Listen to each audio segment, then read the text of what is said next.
lift up my spirit calls. I paid some dues and now I'm ready. I'm waiting and I'm blooming like a flower for you. And every energy I've given out, and every lie I've taken to heart, is it ever gonna change? No one I can blame, you lead me on. Says I like my work and the money is good. Got a few goodies left in the knock on.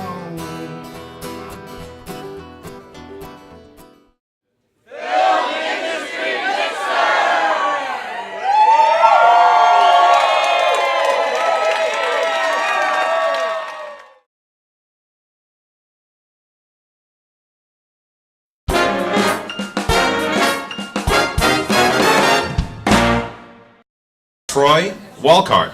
So, you know how it is when you take little kids somewhere the way they could just get away from you. He's running this way and that way, and I'm trying to chase after him. It was a real struggle. Ginny Corbin, ladies and gentlemen. So I went over and I grabbed the shotgun off of the wall, and I fired 2 warning shots. Into his head. Rick Beebe, ladies and gentlemen. I know what they all look like. I've got their faces engraved in my brain. They can take your clothes, Edna. They can take your clothes and your Valium and your TV and your Red Label whiskey and your job. They can take everything, but they can't take your brain. Jason Koulas. It's only the 3rd time I've been out with my wife. Wasn't until the next day I really got shook by it. I think my wife's afraid of me. Megan Heon. I am moving. Maybe up, maybe down. But wherever I'm going, I'm having the time of my life. Aaron L. Schwartz. We were headed for the dirt. The places the snobs told us we'd end up. Facing the dust, humiliated all the more for having worked so pitifully hard. Albert Glassman. It will come on healthy little feet much later, and you're whistling in the light, I suppose. When you reach my age, you get a little frightened sometimes. David Tarr. I know I had it coming. I know I can't be free. But those people keep moving, and that's what tortures me.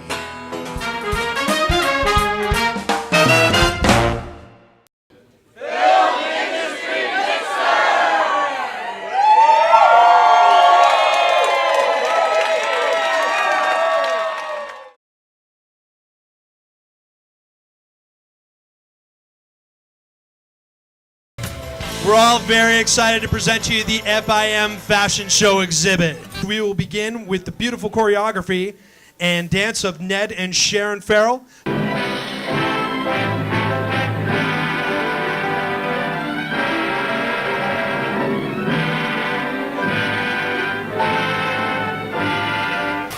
Next up are the t-shirt designs of Academy Printwear, located in Hamden, Connecticut. Also, custom moccasin designs from Catskill Moccasins in Woodstock, New York. Now, for your viewing enjoyment, are the designs of Lucy Brown. A recent MFA candidate from UConn, Lucy is presenting her designs from the recent showing of the musical Hair. Hair and makeup designed by Jackie Buska, Nicole Sadowski, and Suzanne Marquis. The models wearing Lucy Brown's designs can all be reached through John Casablancas of Connecticut. The designs of Marina Neary, featured in the recent production of Hugo in London. Hair and makeup and design by Suzanne Marquis, Nicole Sadowski, and Jackie Buska. Designs by Daniela Vlad Couture. You can see some more of Danielle's customs designs at daniellevladcouture.com. Hair and makeup design by Shauna Millay from Fat Foot Films. The costume designs by Wendy Olafson. Hair and makeup design by Nicole Sadowski and Shauna Malay. Special effects makeup designs. First up is the creation of Ryan Convery from Fatfoot Films. Second, check out the concept design of Lou from Rotten Artists. Please visit rottenartist.com to view more. Finally, the costume designs of Jeanette Drake, complemented by the special effects makeup design of Jackie Buzka and Leigh Radzidwan. Ladies and gentlemen, last up for your entertainment, the Top Hat and Tails group of dogs in film, led by Laurel Raptress. You can visit them at tophatandtails.net. Thank you very much for spending the time. We encourage you to contact any of the performance or design talent for your upcoming projects. Again, you can view the show for a second time by visiting filmindustrymixer.com.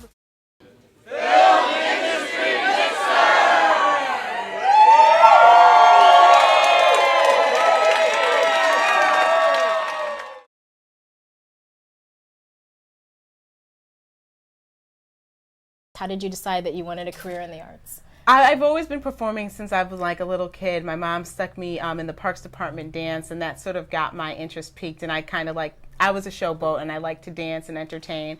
And as I got older and got more into it, I always loved movies, and I was a big TV junkie. Since we started in 2004, we've had a film there in the market for sale, Predator Island, Blood Descendants, Lycan, they've all been there. And this is the first year we're actually going into now sales and distribution ourselves. We've released 5 films, and we're tired of kind of splitting the money. Right. So now it's people know us. Blockbuster's bought from us. You know, now NBC Universal, Lionsgate have all bought from us, and it's time for us to get into sales ourselves. The idea from that came when I was reading a story about a real guy down in Florida who believed he was a vampire and attacked them and sucked on their blood. And I wrote that down and was thinking about an idea, and I was sort of circling that, and then I thought, what if someone believes someone else is a vampire? It's sort of like the Salem witch trials. We started shooting, my debut was 35-minute narrative film, and we won a national award for the debut that time, which I was very proud of. And since then, I was working on national feature film industry. I enjoy the movies, and I like the take we can put on them, but it's never been my personal favorite genre. This next one, though, isn't horror. It's sci-fi action. So that's kind of more my thing. I just found interacting with people the real deal, just immersing myself with them and really getting to know them, being a student of, studying people, sort of more visual anthropology as opposed to straight narrative filmmaking, though there's nothing wrong with that. I love dramatic reenactments as well. But I just love meeting people and learning their stories. A few years ago, in 2005, and I brought in my commerce chair and my, what we call Regs Review, and my finance chair. And I said, guys, we're going in the movie business. Yeah. And they thought I was nuts. Yeah, so now what are you up to these days? I'm running for governor. There's a hunger for that, especially now probably because of the recession, and maybe people are feeling... Well, I think that there's a deep hunger for feeling better about who we are as human beings. Most media that we see, most cynical media, is about how dark we are, how ugly we are, how greedy we are, and all of that is true. But we're also a species that consciously loves and consciously forgives, and I think people want to feel better about who we are as people.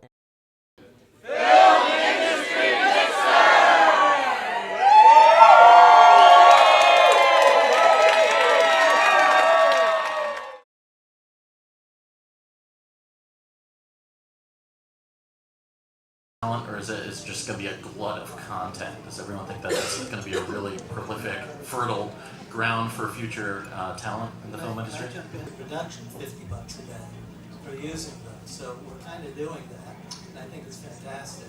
In 2007 is the piece of legislation that we put in that would allow that crew base to grow in Connecticut. So if you use a Connecticut crew now, you will get a tax break for that. You'll get an incentive for that.